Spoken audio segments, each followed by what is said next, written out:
અમદાવાદના અસલાલીથી આગળ ટીંબા ગામે ભીષણ આગની ઘટના બની છે। પ્લાસ્ટિકની ફેક્ટરીમાં મોડી રાત્રે આગ લાગી। ફાયર વિભાગની 15 ગાડીઓ ઘટનાસ્થળે પહોંચી છે।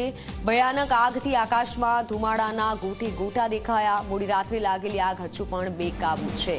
અમદાવાદ, બારેજા, ખેડા, ધોળકા સહિતની ફાયર વિભાગે ઘટનાસ્થળે કામગીરી હાથ ધરી છે અને ટીંબા ગામે આ ભીષણ આગની ઘટના બની છે। ત્યારે આપ જુઓ, જે ભીષણ આગ લાગી છે, મોટી સંખ્યામાં ફાયર વિભાગની ગાડીઓ ઘટના સ્થળે પહોંચી છે।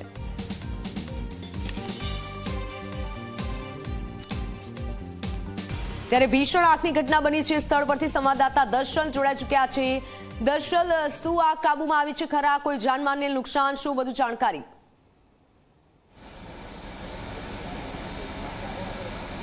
जी आग काबूमां आवी चूकी है, परंतु हजू पण क्यांक क्यांक ए आग छे, धुमाड़ा छे, ए आगने ठंडी पाडवानी कामगीरी फायर ब्रिगेडना कर्मचारीओ करी रह्या छे। मारी पाछळ ए उपરના दृश्यो जोई शकाय छे के ज्यां फायर ब्रिगेडना कर्मचारी ए सतत पाणीनो मारो चलावी रह्या छे।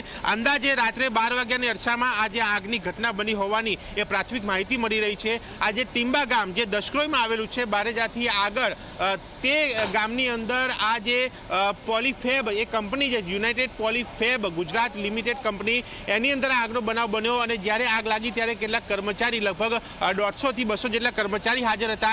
તે કર્મચારીઓ આગ બુઝાવવાનો પ્રયાસ કર્યા, પરંતુ આગ એકાએક પ્રસરી અને મોટી બની, જેના કારણે ફાયર બ્રિગેડની મદદ લેવામાં આવી। જ્યાં સાણંદ, બારેજા, નડિયાદ, અમદાવાદ મળીને 15 જેટલી ગાડી ફાયર બ્રિગેડના કર્મચારી જે છે એ આ કામગીરીમાં જોતરાયા અને લગભગ 7 થી 8 કલાક જેટલી કામગીરી બાદ આગ કાબૂમાં આવી છે। પરંતુ હજુ પણ ક્યાંક ક્યાંક જે આગ ચાલુ છે તેને કંટ્રોલ કરવાનું કામ જે છે એ ફાયર બ્રિગેડના કર્મચારીઓ જે છે એ કરી રહ્યા છે। અહીંયા ફાયર ઓફિસર જે છે તેઓ હાજર છે, તેમની સાથે વાત કરીશું। સાહેબ, આગ કાબૂમાં આવી ચૂકી છે, પરંતુ આગ કેટલી મોટી હતી જ્યારે કોલ મળ્યો? શું કામગીરી કરવામાં આવી?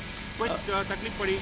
સાહેબ, જ્યારે કોલ મળ્યો ત્યારે આગ લાગેલી જ હતી અને તુરંત જ ઘટના સ્થળ ઉપર ઝડપથી ફાયરની અમારી ટીમો એમના ફાયર વ્હીકલ સાથે ઘટના સ્થળ ઉપર પહોંચી ગયેલી છે અને અત્યારે ટોટલી આગને કાબૂમાં મેળવી લીધેલી છે। પરંતુ આગને કાબૂ મેળવ્યા પછી એક કુલિંગનું કામ પણ બહુ જ અગત્યનું હોય છે। તો અત્યારે બેઝિકલી કુલિંગનું કામ તમામ ફાયરની ટીમ એમના સ્ટાફ સાથે કુલિંગનું કામ કરી રહી છે। ઉપર શેડને લગભગ એક પોર્શન આખો 50% એ કંપની બળી ગઈ છે। કેટલી મોટી આગ હશે?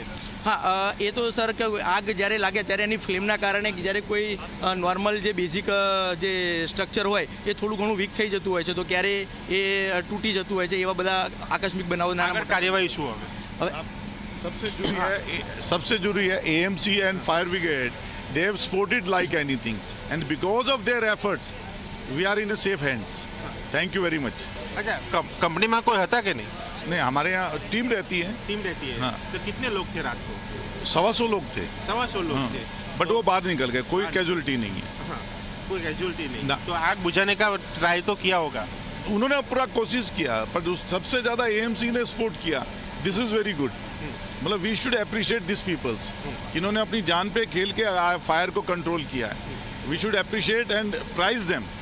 ફાયર બ્રિગેડની કામગીરીના એ વખાણ એ કંપની તરફથી કરવામાં આવી રહ્યા છે અને જ્યારે એ કંપનીમાં આગ લાગી ત્યારે લોકો હાજર હતા, એ લોકો બહાર નીકળી ગયા, આગ બુઝાવવાનો પ્રયાસ કર્યો, હાલ આગ કાબૂમાં છે। બિલકુલ બિલકુલ દર્શલ, આભાર માહિતી બદલ।